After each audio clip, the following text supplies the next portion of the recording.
Sadna, Seva, Sangeet, Simran, Sangat, sport and study. My takeaway from this conversation is certainly the 7 S's, and perhaps how I might implement these into my own reflection of life. And perhaps you can too. In this episode of the Kirtan Sikh Music Podcast, we have a lovely opportunity to take an inward journey into the life of Bhai Narinderjit Singh ji, a Tabla and Jori Ustaad for the Gurmat Sangeet Academy. We discuss his upbringing, ups and downs of life, his hobbies, spiritual connectivity of what Kirtan means to him, and so much more. Thanks to Sangat TV for providing the wonderful studio space for this episode. As always, please forgive us for any mistakes and drop a like and comment with feedback to help this podcast grow. Here is Bhai Narinderjit Singh ji. Waheguru ji ka khalsa, Waheguru ji ki fateh. Thanks for joining us, Riji. Much appreciated. So, Sangat ji, as hopefully you've seen, we actually had the first episode of the Kirtan podcast with Dr. Harjinder Singh ji Lali. And Bhai Narinderjit Singh ji is the younger brother of Dr. Harjinder Singh. Yeah. And so we did kind of mention actually in the last episode, Bhai Sahib ji did mention that obviously you guys were learning together. But I thought it would be lovely because now that we put out the GSA debut album, I thought it would be nice to get your perspective, and actually given the fact that you play tabla and jori to a very high level, and you teach as well, I thought it would be lovely to sit down and talk to you and share that with the Sangat. And plus you're genuinely just a lovely person. I think it will be lovely to get your personality across to the Sangat. So it's a real pleasure to be here. So thank you for the opportunity and inviting me. No worries at all. So in terms of the album then, so this podcast is going to drop when the GSA album is called Satguru Nanak. Sangat ji, you can listen to that at kirtanfi.com/72. And that album is lovely because it's all in Raag, of course, and so the actual presentation of that Gurmat Sangeet, Gurbani Sangeet is really, really powerful, and the Jori specifically that you play, Riji, and that is just unparalleled. It's just insane. Any comment on the album at all? Like anything from a musical perspective? It was a very exciting project. It was wonderful to be able to kind of pick key students that we wanted to showcase and give them an opportunity. Equally, getting females onto stage more. The plan long term is to do another album where they'll be the leaders, they'll be the Kirtanis, right? And maybe that'll be a future podcast. But yeah, that'll be amazing. Yeah. I think it's super important to get the word out there, get Guru's Bani out there, and get the younger generation now really pushing and showing face to people. So it was wonderful just kind of collaborating with the different people that are part of Gurmat Sangeet Academy. And getting them to share the experience with us, because we've done a lot of things over the years as like me, my brother, and maybe a handful of other students that are part of the Jatha. This is one of the few opportunities that we had to make it a bigger thing, a more impact, and have like a real focus around Guru Nanak Dev Ji. Oh, it's amazing. And actually in that album you'll notice actually in the videos and obviously through the audio as well, is that you actually changed the Jodi multiple times throughout that recording. What was the reason for that? So like what is actually the reason for changing the tonality during the Kirtan? So again, it creates a different impact. You have the lower, the bigger drum is the Tamma, which was kept the same. The smaller one, the Daya, is changed. The lower frequency is where like the Jodi ball, the Kavaj ball really have a deep impact. And then the other tabla, the Daya, that's where I guess a bit more of the tablang comes in. So it's good to mix it up, right? And provide a different flavor, variety. Yeah, no, it was wonderful. It's like in the video you can just see yourself like swapping it over, and obviously you can hear it as well, but it's just lovely. The tones is just beautiful, absolutely beautiful. Thank you. So bringing it back then, let's rewind to your childhood. So actually Dr. Ji did mention obviously that you guys were learning together, but actually is it just yourself and Dr. Ji in terms of siblings? Like do you have any others? He's the oldest, I'm the youngest. Okay, right. And there's two in between, my two sisters. Okay, cool. Right. So there's 4 of us all together. Yeah. And there's actually 10 years, nearly exactly 10 years between me and Dr. Harjinder Singh. Wow. Okay. Yeah. That's quite a big difference. Just over 10. Yeah, it's just over 10 years. Yeah. Yeah. Oh, amazing. And how was that? Like, I guess when you were a child, like, was he the bully, if I could say that? Or was he like? Well, he was definitely more of a mentor and father figure, because mum and dad, they were of that era, right, where like they had come to the country, it was survival mode, working really hard. So I did spend a lot of time. I'd say I was like 50% of my upbringing was my sisters and my brother. And so they played a key role in kind of molding my values, at a younger age. So yeah, he was my first teacher, in fact. Right, okay. As in terms of Kirtan? Sangeet, yeah, Right, absolutely. Right. He was my first teacher. So in terms of like studying at school, at what point did you actually start learning Kirtan, or like start actually becoming more musical in that sense? So Gurbani, Kirtan, Satsang was in and around our home all the time. Mum is a devout Sevadar, and she would have satsang programs at home. This was the days where people did a lot more house programs, and if any sants or spiritual leaders came over from India, she would invite them for roti, and we would do like a satsang. So right from a young age, like I'd say as young as 1 year old, I've been exposed to Kirtan. And I remember, like, a funny story is I was actually taught to walk by the Behangums in the Gurdwara. Okay. I remember one day, like, mum told me, obviously years after, that they just came home one day and I was walking, and it was like, how did that happen? And it was the Behangums at Nanak Sar Gurdwara that had taught me to walk. What a blessing. So, yeah. So it was just, and the whole atmosphere was anointed with Sangeet, Gurbani and Kirtan right from being a baby growing up and toddler. That's so wonderful. So, like, you obviously went through to university. What did you study at university? I studied a pharmacy degree. Oh, cool. A fellow drug dealer then. Yes, that's right. Yeah. Awesome. So is that what you do now? You still practice pharmacy, is it? Or? I kind of, like, I qualified nearly 20 years ago. Yeah. And they say, right, like, that most people qualify in one field and 10 years later they're doing something totally different. Yeah. So over time I took a keen interest in property development. Me and Harjinder, we're directors of a new build company. We build new houses. Oh, wonderful. I've done some online retail selling as well. I have an Amazon store. Oh, cool. And then, what do you sell, sorry? They're baby products. Oh, okay. Yeah, that was a COVID. Got bored during COVID, right? We had so much time, so I thought I'd give it a go. Awesome. And it's been real good fun. Always learning new things. And just inspiring, because it's like a sustainable product as well. Yeah. Oh, are you able to say, like, share what the product is? Yeah, they're like made from bamboo, which is right. highly sustainable, and it's like dinnerware for babies. Oh, right, like plates and cutlery, that kind of thing. Like, you got it. Yeah. Awesome. Yeah. Okay, cool. So you're obviously extremely busy. You also obviously teach Kirtan as well, and you also, on top of that, run a busy lifestyle with work. So do you have time for hobbies? I do, yes. I have a very keen interest in sport. I play squash at a decent level, I believe. So I'm part of a league and entered my first tournament last year, which I was coaxed into doing by my fellow squash buddies. Yeah. Surprisingly made it to the final somehow. Wow, Kirtan, man, that's so good. Yeah. I really believe that, like, it's so important to keep your body in good shape and be physically active. It helps, like, just keep the mind in good health as well. Yeah. And that was amazing. Like, so I'm kind of connected with a squash community, And really interestingly, I've now been invited to prepare some sort of musical performance for the British Open Squash quarterfinals next month. Wow, that is so cool. Okay, there's going to be Jori on stage, in a big sporting arena in front of thousands of people. That is amazing, Riji. That is so good.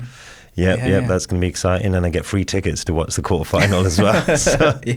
Yeah, that's awesome. That's such a great experience. So, like, what is it going to be yourself, and then you're going to have an accompanying like instrument? Is it? I'm gonna really give the opportunity to two of my students. Right.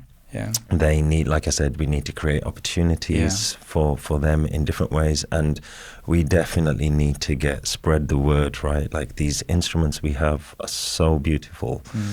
Like no other out there, right? And they're just totally underrepresented. So, like, opportunities like that, we've got to take advantage of them. Oh, that's so wonderful. I look forward to hopefully seeing that on socials. I guess it'll probably be hopefully everywhere in the Squash Society. Yeah. And then other hobbies. Work obviously is not a hobby, but I enjoy what I do. Doesn't always feel like work. It's creative and fun. Family is a huge priority. And then music is, I want to eventually start devoting more and more time to music. That's the grand plan. Oh, awesome. I look forward to hopefully seeing that come to fruition. So, Riji, you mentioned that Dr. G had quite a big impact on your teaching of Kirtan. So, how did you actually get into Kirtan? So, obviously, Dr. G was teaching you, but like, what did that actually look like when you were young? It all started from my Mataji. She used to take him for lessons, and then we formed our own little micro jatha, I guess, at home.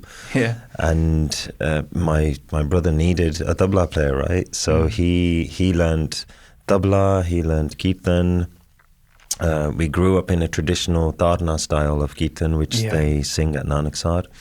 That was like the introduction to Kirtan. That's what I was immersed in and surrounded by as a child. Came to a point where his learning was quite exponential, and he started singing on stage, was really interested, and eventually had the need for a tabla player, right? So it's like, well, who's the one in the family, right, that's going to pick the tabla up? And I started learning. It was actually Jori, actually. You started on Jori? Yeah, it was the Tarna style of Jori, so it was more sort of the Qawwali style of tabla that you might hear, Tabla Jori. Yeah. You might hear, so simple beats, just like 8-beat or Gerva or Dadra Taal. And I remember, like, it was a case of like every day there we would do Kirtan at home. Every single day. It was like 6 to 7 p.m, something like that. Wow. With then, like, we used to have Maharaji at home. Oh, right, okay. So it was Kirtan program at home. Wonderful. Do some learning practice, and then Maharaji Sukhasan, and that was like the routine. So like, so fortunate, right? That's absolutely blessed. Like, what an experience at such a young age.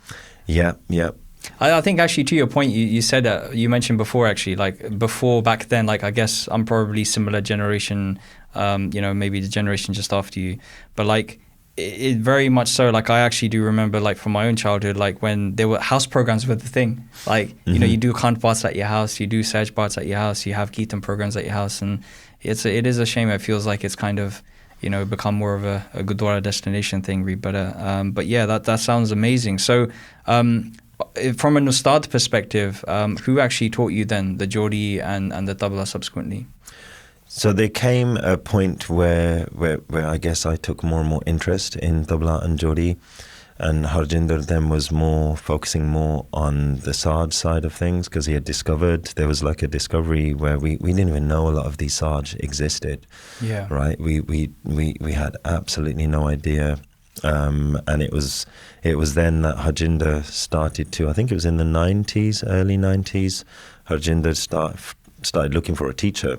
At the same time, I was looking for a teacher. I had various teachers after Harjinder. He had realized in my early teens that I could do with some external guidance and just to push me a bit further. So there was Amar Singh, who was local to the community. I had some lessons of him. He then referred me to Sukhwinder Singh Namtari, also known as Pinky. Pinky, right. That's right, okay, yeah. right. And I think I spent like a summer, 6 weeks or so with him, which was... in the UK, or did you in go... the UK, yeah. Oh, He used to live not too far from us. Oh, right, okay. And Harjinder, when he could, because he was studying at university, when he could, he'd take me for lessons. Wonderful. So again, it was all still like Harjinder really pushing me, right? Like he was kind of then the mentor. He took a back seat himself, but then was like looking for opportunities for me to learn further. Later on, I think in my late teens, where it was like a bombshell, right? We had discovered the Namtari Sangat and the Kirtan they were doing. Some of the big inspirations in terms of Raag Kirtan was Dharm Singh Zakhmi, Sant Sujan Singh we listened to a lot. And it was only like when we joined all the dots together, right? And realized that like, wow, this is like a universe of knowledge, depth, music, spirituality, Sangeet, Gurbani, that we wanted to there was a big yearning inside to start learning ourselves. So then he found a teacher in London, Ustad Sangeet Singh. And at the same time, it just happened to be, this is like Guru's work, right? Like I heard of a teacher in London as well, my Guruji, Pandit Sarda Sahiji. Right, okay. And it was a interesting conversation because Harjinder made the call. Right, we got the number and Harjinder made the call, and we had never been exposed to artists outside of Sikhi, I suppose. Although we had maybe gone to see them in concerts and things, but never had like personal contact. And so he had the conversation with him, and he came off the phone and he was like, I'm not so sure about this.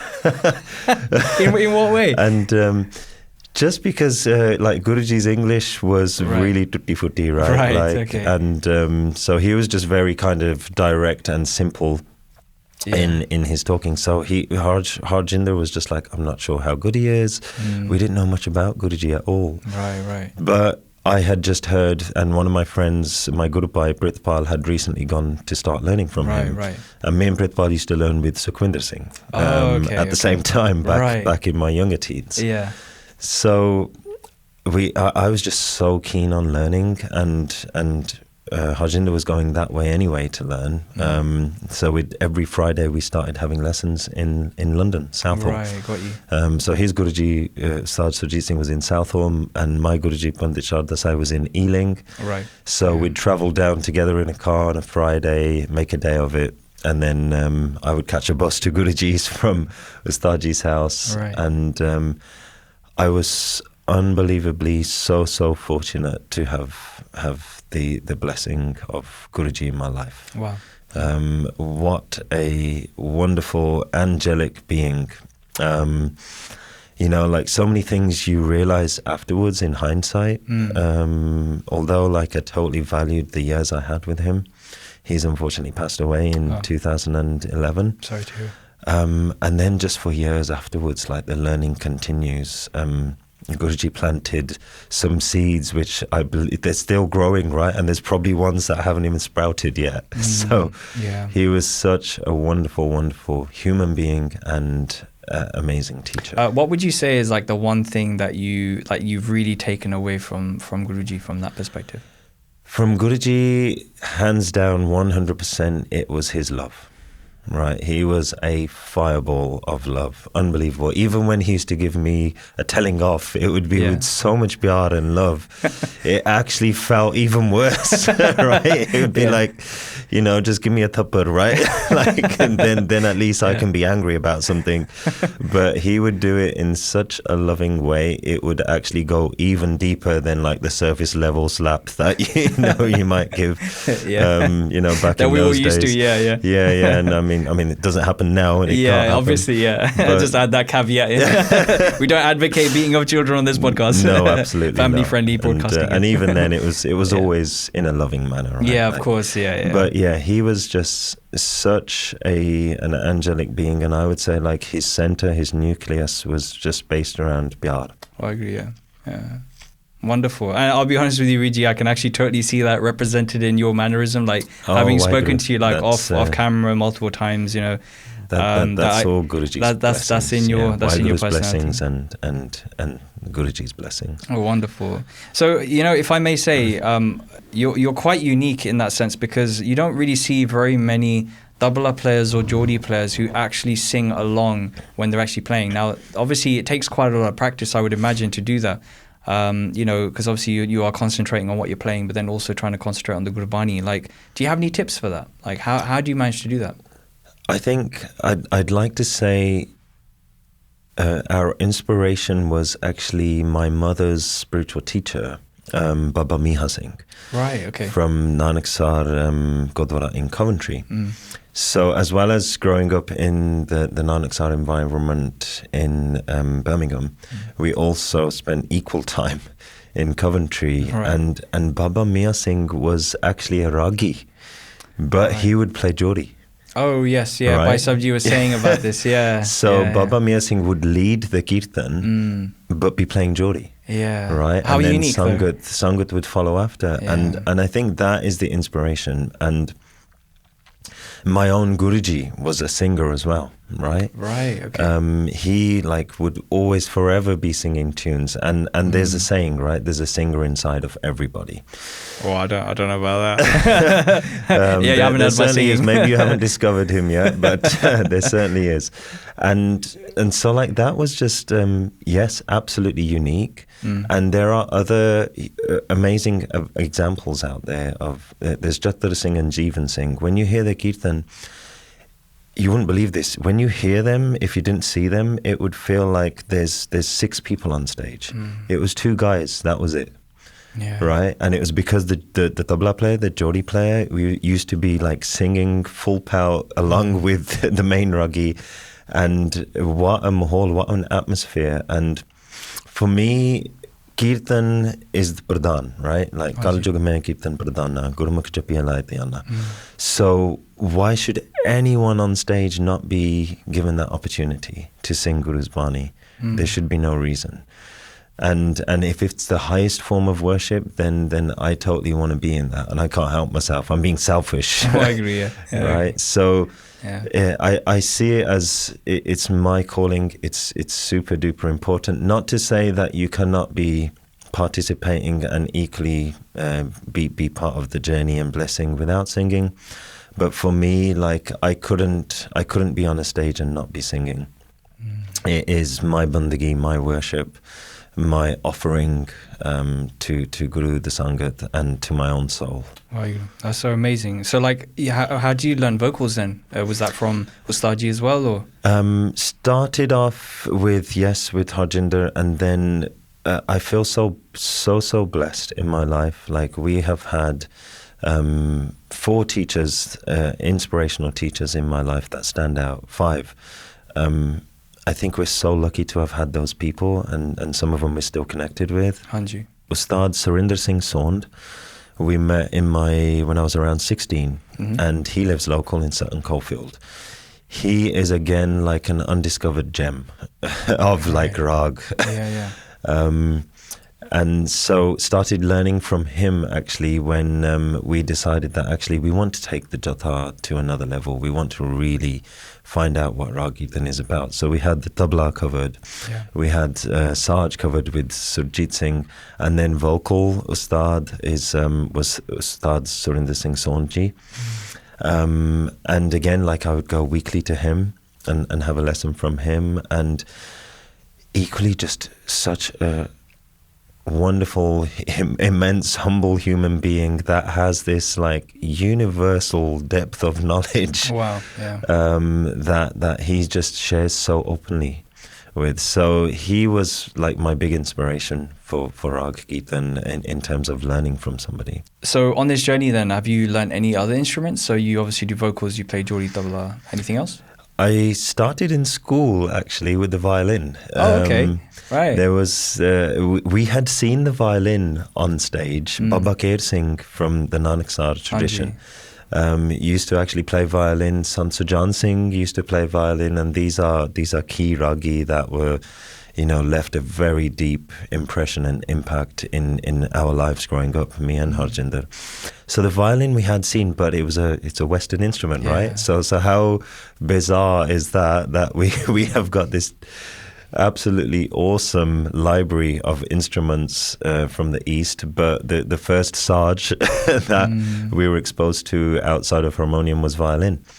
And so I started learning in secondary school, and I think I completed 1 or 2 grades, and then I started actually playing violin with the jatha. Oh, right, okay. Yep. So we had a different tabla player. Yeah. I would be playing violin and trying then to sing at the same time. That's really, really tough, because it's like literally right on your chin, right? Yeah, so I couldn't really do it at the same time. I would like maybe take turns. Yeah.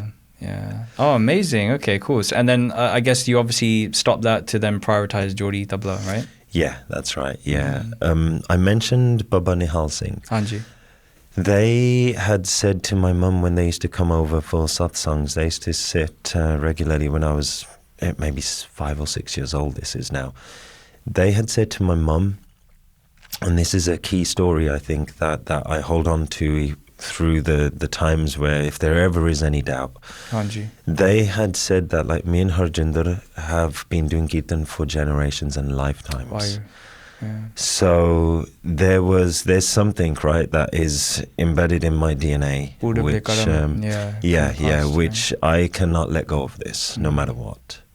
And it will continue maybe, for God knows how many more lifetimes, and in different forms or ways. Me and Harjinder will be singing Guru's God's praises and Kirtan for lifetimes to come. That's amazing, Vijay. That's such a beautiful thing. So I mentioned now Surjit Singh, Sukhwinder Singh Pinky, Surinder Singh Sond, and Pandit Sharda Sai my Guruji. Who I haven't mentioned actually is where I had some Jori tutelage from. And we met this Ragi by Gurmat Singh. I think he still sings. He had a tabla player who was maybe like 5'2" in height, and over 80 years old. Right. And we were in London at another program, and they were singing Asadivar. And this Babaji was like playing Jori balls on like a normal tabla. And I had obviously seen Jori from the Namdari Sangat being played. And I just couldn't believe how he was playing. I thought it was confined to the Namdari Sangat, or maybe the Nanaksar tradition. Saw this guy, and we happened to be there for a couple of days. Hanji. Straight after Asadivar, one of my friends, we just went over to say hello, started talking to Babaji. His name was Gyan Singh Ragi, and they were from Patiala. Right. Started talking to him, and I was just like saying like how amazed I was at Jori. And then he asked like, well, do you play? And I said, I kind of play, like what little learning I have, and the Siddha Tarna Kirtan in Nanaksar, I've that's the limit of my knowledge in terms of Jori. And he just said, well, I'm here for a few days. Oh, wonderful. Okay, yeah. Come learn. And how nice of them. And so then I spent like 2 days. I think I must have spent 8 hours a day with him. So over 2 days, it was something like 16 hours. Right. Getting like the base of Jori, and introducing me to bigger Taals like Jar Taal and Tamar. Unbelievable.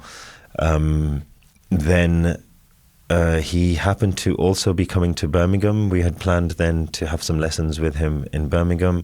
In all, I think I must have spent around 2 weeks with him. Right. And he was my introduction to the Jori. And what I learned from him in that short space of time. Again, he gave me that much material, which has like kept me busy for years, all the years afterwards. Yeah. Oh, that's so lovely. So I guess in terms of like learning, actually to your point, in terms of like learning new bandishes and balls, like how do you go about doing that, and also then how do you conceptualize that from a musical perspective? I think there comes a point with your practice when your practice is almost like a spiritual practice, right? Where you're very devoted, to what you're doing. So it's not just sitting down and practice, it's the approach to the practice. Then learning becomes something completely different.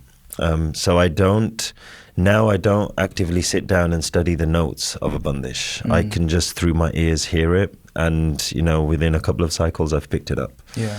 And I guess that's coming through the years of the musicianship practice. Listening as well is really important, having an understanding, and then having the right approach to it, and definitely a lot of blessings from Guruji.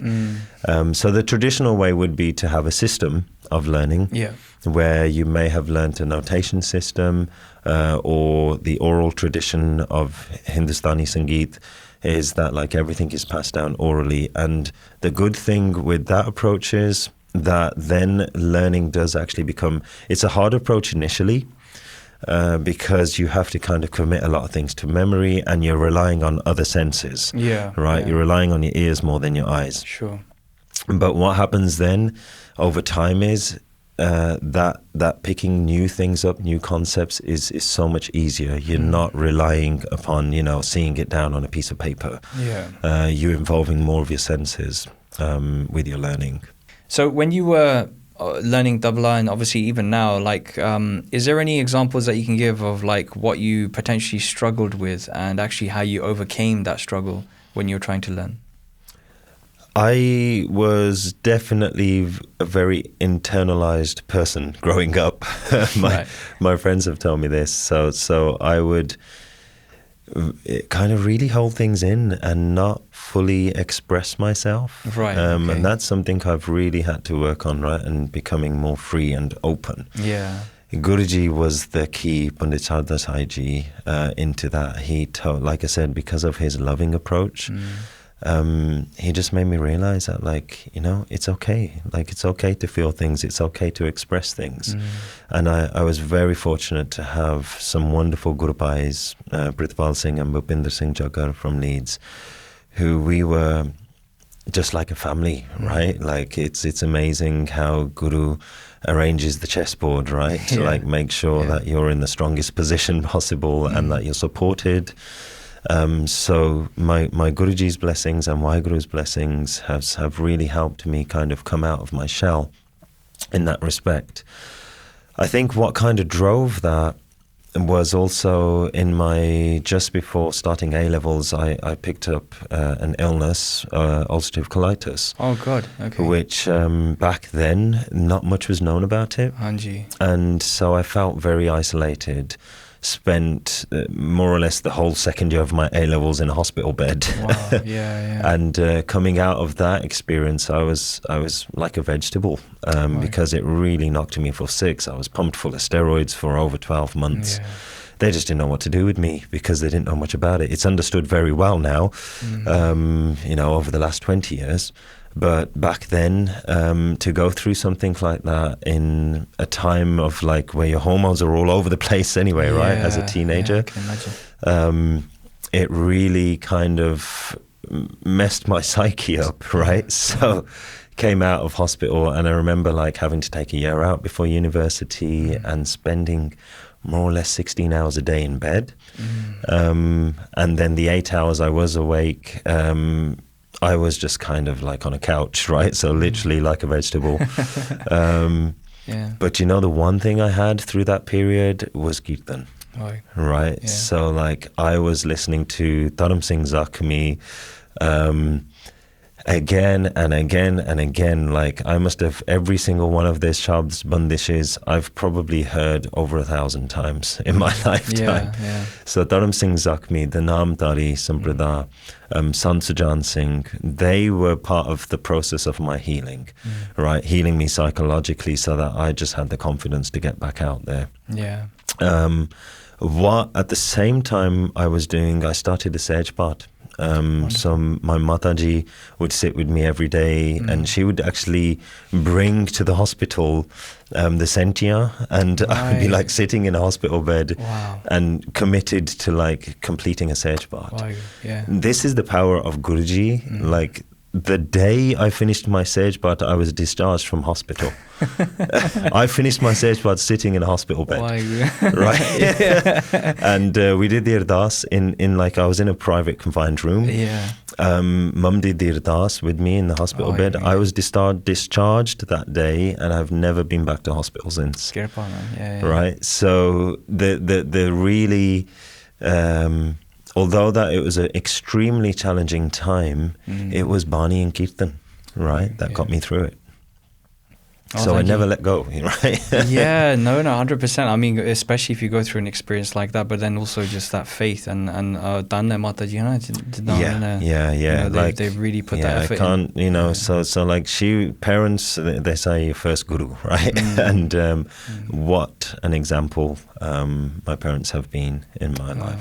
That's so lovely. Thank you so much for sharing that with us. I can imagine that's, certainly at the time, one can only imagine how difficult it must have been from a psychological perspective. And this is obviously the time before even YouTube, right? So it's like, were you listening to cassette players, I assume? My brother had discovered a lot of their recordings on spools. Right, okay. Those spools were then digitized and put onto, do you remember compact discs? CDs? Yeah. So I had my little CD player and my earphones. And while I was in hospital, I think during waking hours, that's all I was doing, listening to Kirtan. All the time, so I think again that's probably why I have a very different approach to learning, right? It's not visual. I'm not a person who likes reading books, I'm a listener. Oh wow, that's amazing. So clearly you obviously had a very difficult traumatic experience obviously when you were quite young, and going through that whole process of learning Kirtan and also coming through difficult times with Gurbani and Path and listening to Kirtan. Are you happy to share any kind of spiritual experiences that you may have encountered whilst on this journey of learning Kirtan? Tabla, Jori, and obviously reciting Gurbani. Yeah, sure. Yeah. So the listening, I truly feel that now within my DNA, there is undiscovered what people can't, scientists haven't discovered yet, but it's a known thing in Indian philosophy that there are many different kinds of memory, right? We in the West only refer to the psychological aspect of memory, but when you look at yogic teachings, there is like many different layers of memory.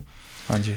And so when I'm reciting Kirtan, there's just something which comes out, right? And that, I feel, is the seeds that have been planted throughout the childhood, throughout that deep experience of not being well.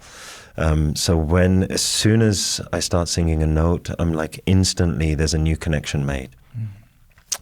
And I don't think that's unique to me. I think that's possible for anybody. It depends on, you have to, there's a process of like cultivating and really treating this like a meditative practice, right? Kirtan is bandagi, it's a meditation, it's mantra, it is the word of Waheguru, right? So then you've also got the notes as well, which are really powerful and healing. You combine all of those things together, and there is magical experience available to anybody out there. It really depends on, number one, if you've got the right guidance and teaching, but equally Guruji Pandit Sarda Sai Ji, the day that I kind of gave my head to him, it's called Gandaband, where you say to your Guruji that, look, like I want to be your disciple. Oh, from a musical perspective, this is how it works in that relationship between an Ustad. The old Guru Shishya Parampara tradition. Right. The student says to the teacher that, right, I am your disciple, you are my Guruji. What I found really interesting was the lesson he gave me then, right? He said, okay, he goes, but you have two gurus. He goes, okay, I will be your Guruji, but he said your Riaaz is your Guru, right? Your practice is your Guruji. And that really stuck with me, right? Because that is now him giving me the lessons for like when he's gone, right? He's like saying to me that your lessons will never end. With Bani, Mum is in her 70s now, and she's probably done hundreds of thousands of 𝗖𝗛𝗧𝗧𝗧𝗧. And she says to me, son, like, I'm still learning. Like, every time I do a 𝗖𝗛𝗧𝗧𝗧𝗧, something new comes out of it, right? And with my practice, like sometimes going back to the simplest, most basic lessons, there's new beauty that keeps coming out of it. So there is always something to learn. It's super, super important to have the right approach, be devotional, be humble, and allow yourself to be open to the experience. Now, that's not just going to happen with the flick of a finger, right? It's everybody's mind is going to wander. And even me, that still happens. But you have to kind of build a practice where you are continually reminding yourself to reconnect to Guruji, right? And what Guruji says, right? Like, take one step towards me and I will be taking thousands towards you. We have to remind each other. I'd like to talk about something I've kind of within myself developed. It's called the 7 S's. Okay. Right? And this is, for me, it's my survival kit, right? And and what helps me stay in line, focused, and on the right path. Hopefully I can remember them all now. So number 1 is sadhana. Right? Having a regular daily practice, whether it's your nitnem, whether it's kirtan, whether it's asadivar, whether it's meditation, doesn't matter what it is. So sadhana. Number 2, seva. Right, so serving the community. How are you giving back? That's super important. Then sangeet is my 3rd S. That speaks for itself. Number 4 is sadhana, seva, sangeet. Number 4 is sangat. Right, so I talked about how my friends were there for me at the right time, family was there for me at the right time. Guruji is my sangat as well, right? My teachers were all my sangat as well. So surrounding yourself with the right kind of people, sangat. Simran, super, super powerful, unbelievable, like the drop of water that has created canyons and caves, right? That is the power of Simran. So it, you know, whatever your Simran is, whatever word you connect with, whatever tuk, whatever line of shabd, you know, like simr, do Simran of it. Okay, number 6, I think I've mentioned sport. Keeping the body engaged, active, like super healthy for the body, super healthy for the mind. And the last one is study. Right, we're Guru Sikhs, right? We've come here to learn Apa Sikhdaya. So that should never ever end. And like my mum said, she's spent 70 years of her life and she's still learning. So those are my 7 S's. Wonderful. For you know, the how I guess is my survival kit for keeping myself on the right path. That's wonderful. Thank you so much for sharing that with us, and I'm sure we can all emulate the 7 S's. That's wonderful. So here's a question for you. Tabla or Jori? What's your favorite? Oh dear. Am I allowed to ask that question? You can certainly ask that question, but that's a question with no answer. Okay. They are so, both of them so beautiful, right? Jori has come from the mridangam. What's that? Sorry? Mridangam is an instrument which is, think of the Jori turned horizontally and connected. You've probably seen it. Big instrument. So is that not what the Bakawaj is, though? Bakawaj is the style. Oh, okay. Right? So you can play, for example, you can play Raag on a Dilruba, on a Dos, on a Israj, right? Bakawaj is the style, and that can be played on Mridangam, it can be played on Jori. Oh, okay. Some people play it on tabla as well. Right. So Jori makes itself available to the Bakawaj bulls better. However, you cannot disregard tabla as well. Tabla has taken the percussion side of Sangeet to completely new levels, right? Different dimensions completely. So I cannot separate the two, and I definitely couldn't pick between the two. I have a equal respect and love for both of them. And that is the right answer. That's what I was fully expecting you to say. Awesome. Okay, so moving on to, I guess you did mention actually, like literally almost like your Simran is like your Riaaz, right? For you, that is that, and that's what was taught to you by your Guruji. So from that perspective, how do you fit Riaaz in such a busy lifestyle? Like now that you're obviously of this age, you've got kids, you've got a family, you've got businesses, you've got work. Like, when do you do that? How do you do that? Very good question. It's very difficult. Yeah. Time is, we're all running out of time, right? Like in yoga, they say like one who can master time and space has mastered the universe. And time is extremely, it's the most valuable commodity in my eyes, and that is something I learned through the tough experiences in my life, you know, that I've been through, that time is so valuable, and we really should take stock and think back and take a step back and regularly check in with ourselves and think like, what am I doing with my time? Right? It's really important to have a long vision, and to achieve things in the long term, it's so important to build habits throughout your lifetime, right? They say if you want to be healthy and live to 100, like it's actually the eating habits that you develop in your younger years up to the age of 30, 40 that are going to carry you through. Similarly, with Riaaz and the spiritual path, like building that, in Gurbani it talks about the 4 stages of life, right? And those first 2 stages, it's so important to build the right foundations, so that then in the later 2 stages, you know, you can really benefit from the fruits of you know, all the hard work you put into the roots. So for me, even if it's not much practice, you know, Guruji used to say that like any practice is good practice. You know, I get students sometimes saying that, oh Ustadji, I don't get time, I don't get an hour every day, so like, you know, there's no point practicing. And I just have to emulate what Guruji says, like any practice is good practice, but like I mentioned that analogy, right? Like the drop that creates the canyon and the cave. Just that regular input, whether it's 10 minutes one day, it might be half an hour another day, and then you might get a time where you can spend an hour. But the everyday attention, devotion, dedication and discipline is what then makes the difference in the long run.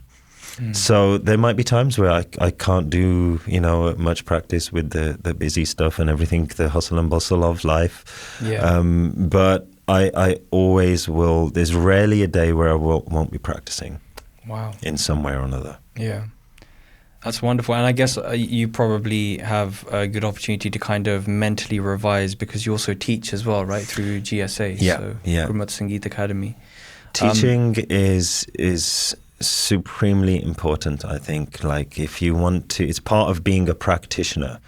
And through teaching, there's a saying, right? Like those who teach get to learn twice. And it's such an apt saying, because only through doing it, my son now, Narayan, he's a teacher for the academy as well. And interesting, like I didn't have huge expectations, but he would like come back after a class sometimes and say like, Dad, I get it now. You know, like certain lessons and concepts, he would get it. And it's because he's been put on the spot and has had to deliver what he's been told. So it's not just like robot, okay, program it into the mind and that's it, keep it and recite it. To teach is actually to attack it from a totally different perspective.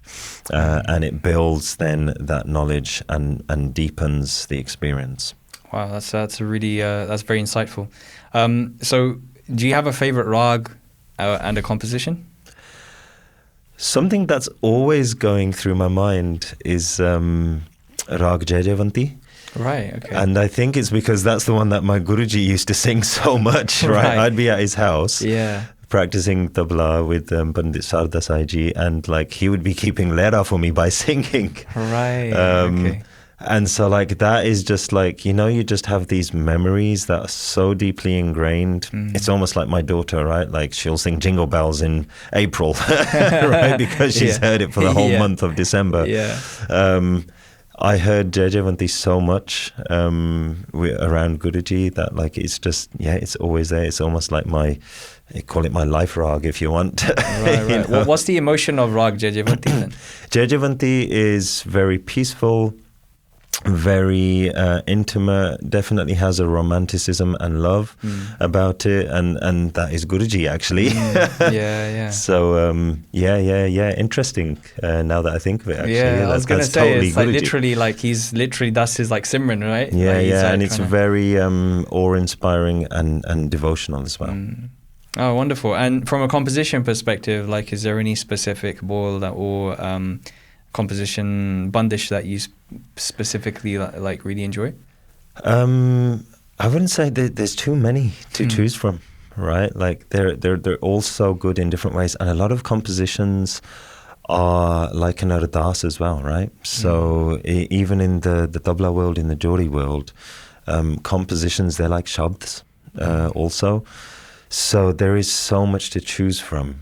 You can never get bored. So sometimes it depends on season, it depends on emotion, where you are psychologically, what might be happening in your life as well. Different things are there and available. And there's like in Bani, there's so much that can help you with whatever you might be dealing with. Interesting. What shabad are you currently vibing with right now? Something that it's almost become like a mantra for me is Jion Jion Tera Hukum Tive Tyon Hovana, Jai Jai Rakhe Aap Te Jai Karovana. And that is me saying like, Guruji, whatever is your command, whatever is your hukum, I accept that is coming to happen and is going to be. So regardless of my own agendas, I fully accept what you have in the path for me. Jai Jai Rakhe Aap Te Jai Karovana. Wherever you put me, Guruji, that's where I will go and stand and be your disciple, your sevadar. Wonderful. Thank you for sharing that. So what are you currently listening to right now by way of like recordings? You might laugh, but at the moment I'm really into watching some of the Britain's Got Talent auditions. Okay, fair enough. I wasn't expecting that. And X Factor, like I don't really watch much TV at all. Right. But I try and get inspiration from anywhere, right? Okay. And what fascinates me is just like humans are unbelievable beings. Talented, right? Like in every way. I have an appreciation for every kind of music that's out there. And it just came up on a scroll one day. I think it was over Christmas when we were in Canada visiting family. It was the one time I had a bit of time to like, binge and do whatever I want. So on a scroll, some of these audition came up and I watched it and I just thought like, oh my gosh, like there are some unbelievable magical gem human beings out there that can do stuff that you just couldn't even comprehend. So I've kind of been watching more and more and like just being super inspired by like the whole of the human race, like what a fantastic opportunity we have as humans, right? Like the most uttam life form. And there's not a moment to waste. There is in my eyes there's just so much to discover, like there's not enough in one lifetime. Of course. There's a story Ustad Surinder Singh Sond told me, very famous artist Bade Ghulam Ali Khan Sahib from India. He was a Sarangi player, but his family tradition was to be gayakis, singers. Right. And he was an extremely good Sarangi player. There was a story that like the family kind of frowned upon what he was doing. And overnight, one night, somebody came and cut all the strings on his Sarangi. And when he came the next day, like he confronted his family and they said, but the thing is what you're doing is wrong, right? We're a family of singers. Then this was in his 40s now, right? So he was like in his 40s. He then devoted the next 7 years I think he did it maybe out of a bit of anger emotion. He just locked himself away and like focused on becoming a gayaki, a singer. He already had all the knowledge through his sarangi playing, but he had to then obviously bring it out in his voice. When he then hit India in the world of music, they say he's one of the few artists that have ever exists that stole the hearts of all four corners of India. Wow. Through his singing.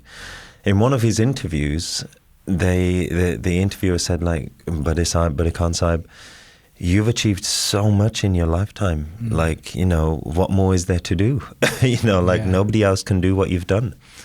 His answer was, I connect with it more and more now that I'm a bit older and a bit more experienced, and like as I'm like continuing my journey. He said, you know, on a scale, sat surne, sare gama pada ni sa. He goes, the way I feel, I've only got up to madhyam, sare gama. Right. Right, and he had achieved so much in his life. Yeah.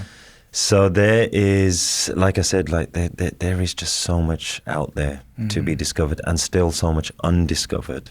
Yeah. That like I find that I take inspiration from like the funniest places, right? Like X Factor. Again, I wasn't expecting that, but yeah, amazing. So you mentioned some of the Kirtani that you were listening to when you were young. And so has that changed now? Like, do you listen, like if you could name 3 Kirtani, and I'll limit it to 3 just to make it easier, but is there like 3 Kirtani that you listen to right now? The ones that have left a very deep impression, and I'll always come back to, is Bhai Dharam Singh Zakhmi and the Jatha, Sant Sujan Singh, and the Namdari Sangat. Right. Because they've done so much for me in my life, like there's just, you know, almost like an echo continually ringing, even if I'm not listening to them, it's still there playing, right? Like it's already been recorded and playing back. It's permanently on playback. Amazing. So Viji, what are you currently learning from a Tabla Jori perspective? I have really now at GSA we're trying to now explore the bigger Taals, standard sort of Gerva Taal, Dadra, Rupak, Tin Taal, Jap Taal, Ik Taal. We've spent a lot of time with. It's time now for us to kind of go into the bigger Taals where there are some beautiful, amazing bandisha. So for me, what that means is I've got to also develop my Tabla and Jori repertoire to support the learning that we're doing. And it's a really fun, interesting journey, like looking at different Taals, you know. What's an example of a bigger Taal? So Pancham Svari Taal, 15 beats. Taal. Right, okay. That is, there's Rudra Taal, Ganesh Taal, there's, like 13 beats, 17 beats, 19 beats, right? There is Taal as well, is like a whole universe of... and that's, I'm not even talking about half beats or quarter beats now, so like, I'm still just feel like I'm scratching the surface, right? Yeah. From a GSA perspective, I know you focus on teaching the prescribed Raag when you're teaching the Shabads. So as somebody who doesn't really know much about anything in terms of musicality, how does it work when you have a specific Raag and then obviously fitting a Taal within that Raag? Like, it's a good question. That there's inconclusive evidence yet. We don't know enough. Because some people say, you know, you have the kar chotha, kar shema. Some people say that is related to the Taal. Right. We just don't know the answer. There's not enough evidence, compelling evidence to kind of guide in that way. So what it means is that you're kind of free to pick the Taal. There are obviously bandisha which have been passed down right from Guruji's time, which were in prescribed Taals. Those, yes, will remain as they are. But then if somebody's teaching, say, a young student a new bandish, you kind of are free to pick the Taal and create the bandish within whatever Taal you choose. Right, okay. Yeah, that makes sense. And so from a GSA perspective, like when you're teaching, is there any like one specific piece of advice that you give to your students when you're teaching Tabla Jori? Yes. It's is it going to be Riaaz? Is it going to be Riaaz? It absolutely is. Okay. Yeah, it's the same message every single week. Yeah. Guruji used to say, your Riaaz is your guru. Right? He said, you have two gurus now, right? You have, I'm your physical guru, but your Riaaz is your guru, right? It's the same concept applies to Bani, right? Reciting Bani, reading Bani. The Bani will start talking to you, start teaching you, will start changing you. It's the same with Riaaz. It's so valuable, so important, life-saving, life-changing, inspiring, opens doors that nobody could actually open, right? It's such a personal thing as well. And it's a personal journey for every single person, every student. And only those that do it will know, will reap the rewards. Yeah, they'll experience it for themselves, I guess. So obviously Riaaz is really important. You've mentioned that multiple times, and obviously you instill that within the students at GSA, and as anyone would really.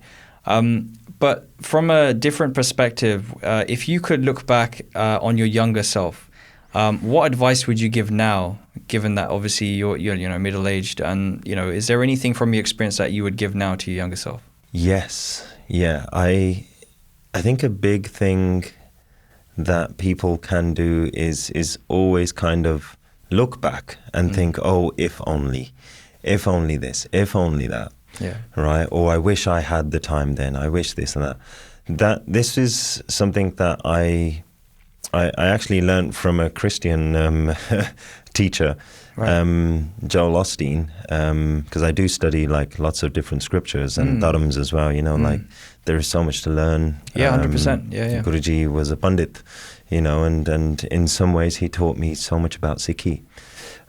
So he kind of opened my eyes and the doors for me to kind of, again, spiritually gain inspiration. So something that really has helped me, that I try and now develop that, cultivate that attitude in the youngsters, is that like there's no point looking back. There's no such thing as I can't do, and doubting yourself, right? Like the way Joel puts it is that like if you're trying to walk forward but you keep looking back, of course you're going to keep falling down. So it's really important for students to eliminate that dubida, right? That doubt, that whole concept of like I'm not good enough or being overly competitive. The goal should be to just try and keep trying and die trying. Yeah. Right? Doesn't matter how many times you fall down. Yeah. Right? Ustad Surinder Singh ji, he said, "Eh jara rasta ya, eh dig ke uthan wala rasta ya." Right? Like it's that person who falls down but keeps getting back up. Right? Eventually you'll get back up and you'll be so strong that you won't be able to, nobody will be able to rock you. You will not be able to fall down. So for children and youngsters, I think these morals, values, are really important for them to kind of understand that like it's okay to make mistakes, right? It's absolutely fine. It's a part of life, right? Like nothing in nature is robotic, and you cannot conceptualize it or put it into an algorithm, right? And say, yep, that's how that plant there behind you, Dharandeep, is going to grow in the next few weeks. It depends on conditions. It depends on what's happening. And it's the same with life. So it's your outlook, which is super important, and your outlook can really change and have such a massive impact on the people around you as well. Yeah. The right attitude, the right outlook, being humble, and not being competitive, but being, collaborative and working with people and inspiring each other. And so if somebody wanted to learn, obviously Gurmat Sangeet Academy is based in the UK, you're based in the West Midlands. How does one learn at GSA? We're in the West Midlands. We have classes in Edgbaston, Birmingham on a Sunday morning. There is Tabla Jori Ustaad and Shabd classes. At the same time, we run a class in Coventry. My brother is running that one with some other teachers from the academy. You can look us up on gsa.music on Instagram, or Gurmat Sangeet Academy.org is our website. From there, you'll have access to just how to contact us and start your learning. Learning is fun. It's super important. We have people of all ages. My youngest students range from like 4 or 5 years old. My eldest student up to a few years ago was like in his mid-60s. So it really is open to anybody, as it should be, right? Because Sangeet is a gift that has been given to us. So why should we not be sharing it with anybody, any color, any caste, creed? It doesn't matter. Age, sex, it doesn't matter. Whoever wants to learn, please, like, come and learn, have a go. And everybody there, you will be made very welcome. We'd love to see you. So on the topic of fun, you mentioned, and also Dr. G mentioned in podcast 1, where you go up and down the country, you do a lot of Kirtan programs in universities, etc., and gurukars. There must have been some funny stories that probably came out of that, some serendipitous things that happen, or just, is there anything that you could share about that? What I will say is that, like, we all just have a lot of fun. They're like road trips. We might be together in minibuses, in cars.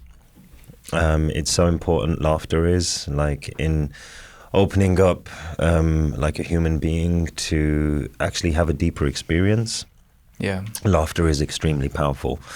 So we've done things like gone to France through the ferry crossing at Dover, like jumped in a minibus, like 10, 12 of us, and performed at yoga festival. Wow. And it really is like, I don't know, do you remember National Lampoon's Vacation? Yes, that film years ago? Yeah. That's the kind of atmosphere that is created, right? It is so much fun. The silliest, stupidest, dumbest things happen. But we just make light of it and have a lot of fun, right? And the great thing is, like, so kids are part of that experience as well. My son, we went to Norway actually last year. What did you get then? Yes, wow, yes, amazing. Absolutely fantastic festival called TURBANDAGEN. TURBANDAGEN. Turban Day. That is awesome. Oh, you must look this up. Right. So they do it around Vasaki time. Right. And the Norwegian council and government is so supportive. Like, they literally hire out the whole of the center of the town in Oslo. And they tie the stars on any passing person who wants the star tied.